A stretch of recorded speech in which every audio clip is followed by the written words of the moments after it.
ನಮಸ್ಕಾರ ರೀ. ನಮ್ಮ ಮಂದಿಗೆಲ್ಲ ನಮಸ್ಕಾರ. ಏನದ ನನಗೆ ಭಾಳಷ್ಟು ಜನ ರೈತರು ಫೋನ್ ಮಾಡಿ ಏನು ಕೇಳಾಕತ್ತಾರ ರೀ, ನಮ್ದು ಎರಡನೇ ಸಬ್ಕೇನು ಸ್ಪೀಡೇ ಬೆಳೆಯೋಲಾಗ್ಯದ ರೀ. ನಮ್ಗೆ ಫಸ್ಟಿನ ಇನ್ನು 5 ಎಲೆ ಶೇಂಡಾನೇ ಸ್ಪೀಡಾಗಿ ಬರೋಲಾಗ್ಯದ, ಸಣ್ಣಾಗಿ ಬರ್ಲಾಗತ್ತವ ರೀ. ಕಡ್ಡಿ ಅಟ್ಟೆ ಅದಾವ ರೀ. ಆಮೇಲೆ ಇದ್ರ ಸೈಜ್ ಇಲ್ಲ ರೀ. ಆಮೇಲೆ ಗುಂಜು ಬಂದದ ರೀ. ಗೆಣಕಿ ಅಂದ್ರೆ ತಪ್ಪಲ್ ಸೆಂಟ್ರದಾಗ ಇರ್ತಲ್ಲ ರೀ, ಗೆಣಕಿ ಏನದ ಭಾಳ ಸಣ್ಣ ಅದ ರೀ, ಸ್ಪೀಡಾಗಿ ಬೆಳೆಯೋಲಾಗ್ಯದ. ಹೀಗೆಲ್ಲ ಸಮಸ್ಯೆಗಳು ಭಾಳಷ್ಟು ರೈತರಿಗೆ ಕೇಳ್ಕೊಂಡಿರಿ. ಇದಕ್ಕೆ ನಾ ಫೋನ್ ಹಚ್ಚಿ ಕೇಳಿದ ರೈತರಿಗೆಲ್ಲ ಸಜೆಷನ್ ಕೊಟ್ಟೇನಿ ರೀ ನಾ. ಮತ್ತು ಅವ್ರು ವಾಪಸ್ಸು ನನಗೆ ಹೇಳ್ಯಾರ, ಇಲ್ರಿ ನೀವು ಹೇಳ್ದಂಗೆ ನಾವು ಮಾಡ್ಕೊಂಡಿವಿ, ಕೆಲಸ ಆಗ್ಯದ ಅಂತ ಹೇಳ್ಯಾರ.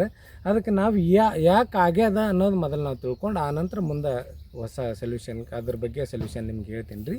ಈಗ ಸದ್ಯಕ್ಕೆ ನೋಡಿರಿ, ಮೊದಲೇ ಬಿಸಿಲಂತರೂ 43, 44 ಹಿಂಗೆ ಈ ರೀತಿ 42, ಒಟ್ಟು 40 ಒಳಗೆ 20-25 ದಿವಸ ಒಟ್ಟನೇ ಅದು ಇಳಿಲಿಲ್ಲ ರೀ. ನಮಗೇಟ್ರಿ, ನಾವು ನೀರು ಎಷ್ಟು ಬಿಡೋರು, ವಾತಾವರಣದ ತಂಪೇ ಬೇರೆ, ನಾವು ನೀರು ಎಟ್ಟೇ ಬಿಟ್ಟರು ಈ ಸಮಸ್ಯೆ ನಮಗೆ ಕಾಣಿಸ್ಕೊಂಡದ. ಈಗ ನೀರು ಜಾಸ್ತಿ ಬಡ್ಡಿಗೆ ಬಿಟ್ಟಿರ್ತೀವಿ, ಮ್ಯಾಲೆ ವಾತಾವರಣದಾಗ ಹೀಟ್ ಇರೋದೇ ಇಲ್ಲ, ಅದು ಮ್ಯಾಲೆ ಹಾಗಾಗಿನೂ ಸಮಸ್ಯೆ ತೋರಿಸ್ಕೊಂಡದ ರೀ. ನೀರಿಂದು ಕೆಳಗೆ ಜಾಸ್ತಿ ಇದ್ದರೂ ಮ್ಯಾಲೆ ವಾತಾವರಣ ಸಮಸ್ಯೆನೂ ತೋರಿಸ್ಕೊಂಡದ.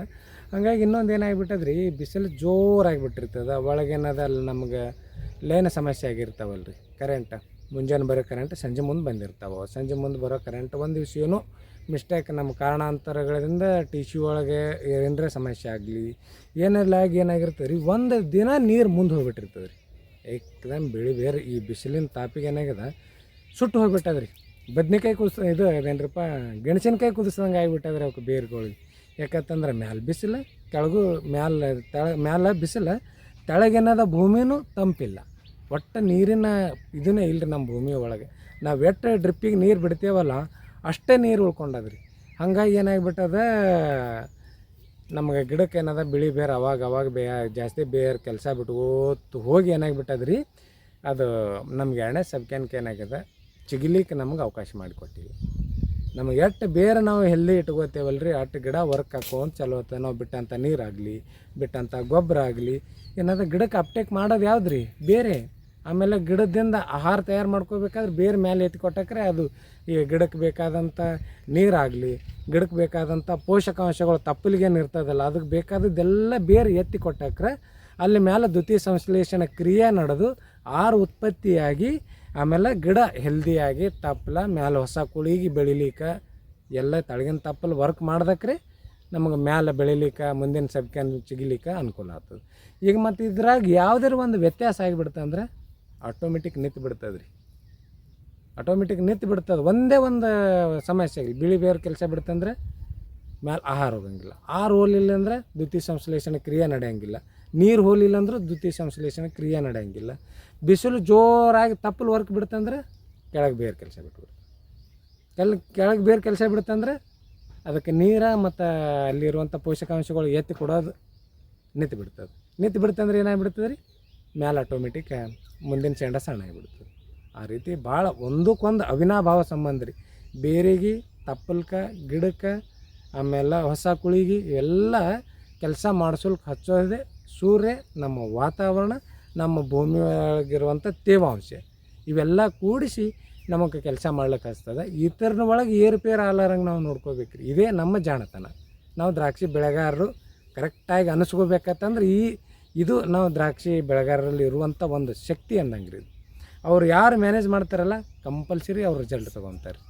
ಕಂಪಲ್ಸರಿ ರಿಸಲ್ಟ್ ನನಗೇನಿಲ್ಲಪ್ಪ, ಪ್ರತಿ ವರ್ಷ ನನಗೇನೂ ಇಲ್ಲ, ನಾ 2 ಎಕರೆಗೆ 5-6 ಟನ್ ಬೆಳಿತೀನಿ, ನನಗೆ ಯಾವುದೂ ತೊಂದರೆ ಇಲ್ಲ ಅಂತ ಹೇಳ್ಕೊತ ತಿರುಗಾಡ್ತಾರಲ್ರಿ ರೈತರು.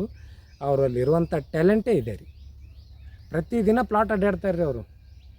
ಒಂದಿನ ಈ ಸಲಿಗೆ ಹೋದ್ರೆ ಮತ್ತೊಂದು ದಿನ ಮತ್ತೊಂದು ಸೈಡಿಗೆ ಹೋಗಿರ್ತಾರೆ ಅವರು. ಎಲ್ಲ ಸಮಸ್ಯೆನೂ ನೋಡ್ಕೊತಿರ್ತಾರೆ ಅವರು. ನಾವೇನದೆ ನಿನ್ನೆ ಔಷಧ ಹೊಡೆದಿವಳು, ಇವತ್ತು ನೀರು ಬಿಡೋದಿಲ್ಲ, ಏನೂ ಬಿಡೋದಿಲ್ಲ ಅಂದ್ರೆ ಪ್ಲಾಟ್ನಾಗ ಹೋಗಲಿಲ್ಲ ಅಂದ್ರೆ ಅಲ್ಲಿ ಸಮಸ್ಯೆ ನಮಗೇನು ಗೊತ್ತಾಗ್ತದೆ ರೀ. ಆಗಂಗಿಲ್ಲ. ಅದಕ್ಕೆ ಡೈಲಿ ಒಂದು ಏಪ್ರಿಲ್ ಟೈಮ್ದಾಗ ಒಂದು 60 ದಿವ್ಸ ರೀ, ಅಕ್ಟೋಬರ್ ಟೈಮ್ದಾಗ ಏನದ ಅವಾಗೂ 60 ದಿವ್ಸ ರೀ, ಮುಂದೆ ಒಂದು ಸ್ವಲ್ಪ ಹೆಚ್ಚು ಕಡಿಮೆ ಆದರೂ ನಡೀತದೆ. ಇವು ಏನು 60 ದಿವಸ ಅದ ಅಲ್ರಿ ಮೇನ್ ಇಂಪಾರ್ಟೆಂಟ್, ಏಪ್ರಿಲಲ್ಲೇ ಇರಲಿ ಅಕ್ಟೋಬರೇ ಇರಲಿ, ಆ ಟೈಮ್ದಾಗ ನಾವು ಈ ರೀತಿ ನಾವು ಕರೆಕ್ಟಾಗಿ ವರ್ಕ್ ಮಾಡ್ಕೊಂಡೇವು ಅಂದ್ರೆ ನಾವು 6 ಟನ್, ಅವ್ರು ಎಕರೆಗೆ 3 ಟನ್ ಜಾಸ್ತಿ ಬೆಳೆದಾರೆ ರೀ. ಜಾಸ್ತಿ ರೈತರು ಬೆಳೆದಾರೆ ಇಲ್ಲ ಅಂತ ಹೇಳಂಗಿಲ್ಲ. ನಮ್ಮ ಮಿನಿಮಮ್ ನಾವು ತಲೆ ಕೆಡಿಸ್ಕೊಳ್ಳೋದಿಲ್ಲ ರೀ, ಮಿನಿಮಮ್ ನಮಗೆ 3 ಟನ್ನರೇ ಬರಬೇಕು ಒಂದು ಎಕರೆಗೆ. ಆ ರೀತಿ ಬೆಳೆದೇವಂದ್ರೆ ನಮ್ಮ ಖರ್ಚು ಮೇಂಟೈನ್ ಆಗ್ತದೆ, ನಮ್ಗೆ ಲಾಭವೂ ಆಗ್ತದೆ, ನಮ್ಮದು ಅದಕ್ಕೇನದ ನಮಗೆ ಉಳಿತಾಯನೂ ಆಗ್ತದೆ. ಇಲ್ಲ ಅಂದ್ರೆ ಏನಾಗ್ತದೆ, ಹೆಚ್ಚು ಕಡಿಮೆ ಆಯ್ತಂದ್ರೆ ನಾವು ಹಾಳಾಗ್ಲಿಕ್ಕೆ ನಮ್ಮ ಖರ್ಚು ಕಡಿಮೆ, ನಮ್ಮ ಸಾಲ ಸ್ಟೆಪ್ ಬೈ ಸ್ಟೆಪ್ ರೀ, 1 ಪ್ಯಾಟರ್ನ್ಗೆ 2 ಪ್ಯಾಟರ್ನ್ಗೆ 3 ಪ್ಯಾಟರ್ನ್ಗೆ ಎರ್ಕೋತ ಹೋಗ್ಬಿಡ್ತದೆ ಅದು. ಹಂಗೆ ನಾವೇನದ ಇಲ್ಲೇನದ ಎರಡನೇ ಸಬ್ಕೇನು ಯಾಕೆ ಚಿಗಿಯಲ್ಲ ಅಂದ್ರೆ ಇಂಥ ಕಾರಣಗಳದಿಂದ ಚಿಗಿಯಲ್ಲ.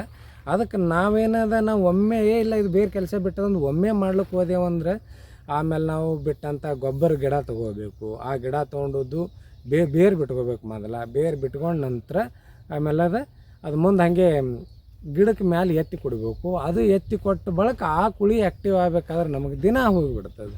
ದಿನ ಹೋಯ್ತಂದ್ರೆ ನಮ್ಗೆ ಉಪಯೋಗ ಇಲ್ಲ ರೀ.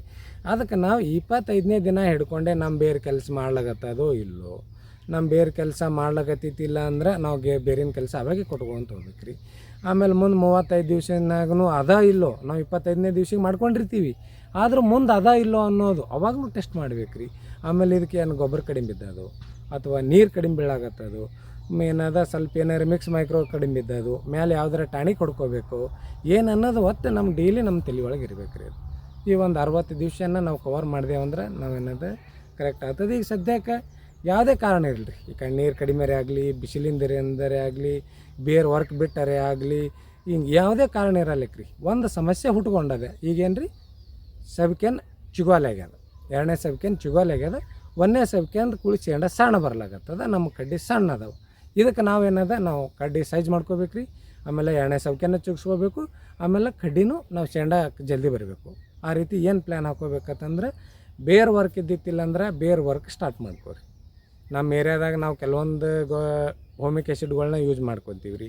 ನಮ್ಮ ಮನೆಯಲ್ಲೇ ತಯಾರು ಮಾಡೋದು ಹೋಮಿಕ್ ಆ್ಯಸಿಡನ್ನು ನಿಮಗೆ ತೋರಿಸಿನಲ್ರಿ, ಆಕಳ ಸಗಣಿಯಿಂದ ಅದು ಯಾವ ರೀತಿ ಅನ್ನೋದು ಹಿಂದೆ ವಿಡಿಯೋ ನೋಡ್ಕೊರಿ, ನಿಮಗೆ ತಿಳಿತದ.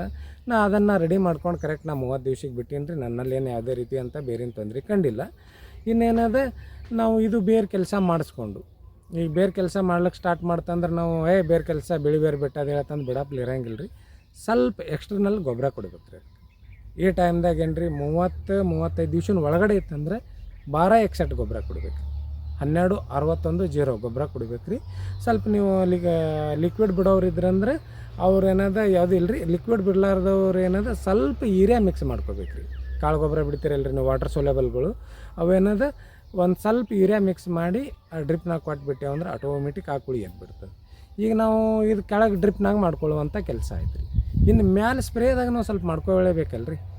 ಅದಕ್ಕೇನದ ಸ್ವಲ್ಪ ತಪ್ಪಲ ಹಾರ್ಡ್ ಹಾಕ್ಕೊಂಡಿರ್ತದೆ, ಅದಕ್ಕೆ ನಾವು ಮೃದು ಮಾಡ್ಕೋಬೇಕು.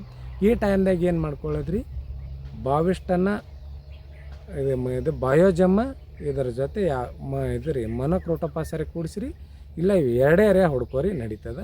ಇಲ್ಲ ಇದ್ರ ಜೊತೆ ಮ್ಯಾಗ್ನೀಸಿಯಮ್ ಸಲ್ಫೇಟ್ ಕೂಡಿಸಿದ್ರೂ ನಡೀತದೆ. ಈಗ ಬಾವಿಷ್ಟ ನಂತರ 100 ಲೀಟರ್ ನೀರಿಗೆ 100 ಗ್ರಾಮ್ ರೀ, ಬಯೋಜಮ್ಮ 100 ml, ಆಮೇಲೆ ಮ್ಯಾಗ್ನೀಸಿಯಮ್ ಸಲ್ಫೇಟ್ 200 ಹಾಕೋರಿ. ಯಾಕಂತಂದರೆ ಬಿಸಿಲು ಟೈಮ್ ಇರ್ತದಲ್ಲ, 200 ಗ್ರಾಮ್ ಹಾಕೋರಿ. 3 ಗ್ರಾಮ್ ಹಾಕೋಬೇಕ್ರಿ, ಅದು 300 ಗ್ರಾಮ್ ಹಾಕೋಬೇಕು. 200 ಗ್ರಾಮ್ ಹಾಕ್ಕೊಂಡು ಒಂದು ಸ್ಪ್ರೇ ತೊಗೊಂಡ್ಬಿಟ್ಟೆ ಅಂದ್ರೆ ಆಟೋಮೆಟಿಕ್ ಬಾವಿಸ್ಟನ್ನ ಮ್ಯಾಗ್ನೀಸಿಯಮ್ ಸಲ್ಫೇಟ್, ಇದು ಬಯೋಜಮ್ ಟಾನಿಕ್. ಇನ್ನು ಟಾನಿಕ್ ಮತ್ತು ಬೇರೆ ಹಾಕೋರಿ ನೀವು, ಯಾವುದು ನಿಮ್ಗೆ ಅನುಕೂಲ, ನಿಮ್ಗೆ ಯಾವುದು ಸ್ಟ್ರಾಂಗ್ ಅನಿಸಿರ್ತದಲ್ಲ ಆ ಟಾನಿಕ್ನೂ ಹಾಕ್ಕೊಳ್ಳೋದ್ರಿ. ನಾ ಹಾಕ್ಕೊಂಡು ಬಯೋಜಮ್ಮೆ ಹಾಕ್ಕೊಂಡೀನಿ ರೀ. ಹಾಕ್ಕೊಂಡು ಒಂದು ಸ್ಪ್ರೇ ಮಾಡ್ಕೊಳಕ್ಕೆ ನಾ ಪ್ಲ್ಯಾನ್ ಹಾಕ್ಕೊಂಡೀನಿ ರೀ. ಶೇಂಡ ಹೊಡೆದ ಬಳಕೆ ಮಾಡ್ಕೊಳಕ್ಕೆ ನಾ ಪ್ಲ್ಯಾನ್ ಹಾಕೀನಿ ರೀ. ಈಗ ಸದ್ಯಕ್ಕೆ ನಂದು ಇನ್ನೂ ವಾಂಜ್ ನಡೆದೈತಿ. ಈ ರೀತಿ ನಾವು ಮಾಡ್ಕೊಂಡು ಬಿಟ್ಟೇವಂದ್ರೆ 2ನೇ ಸಬ್ಕೇನು ಎದ್ದು ಬಿಡ್ತದೆ.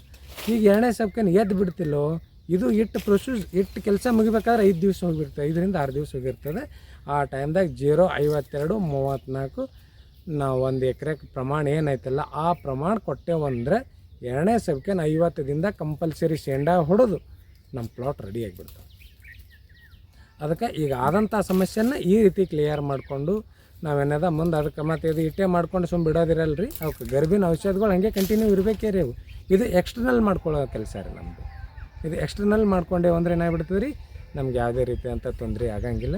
ಇನ್ನೇನದ ನಾವು ಒಂದು ಹೊಸ ಔಷಧಿಯನ್ನು ಯೂಸ್ ಮಾಡ್ಕೊಂಡಿವಿ ರೀ ಈ ವರ್ಷ.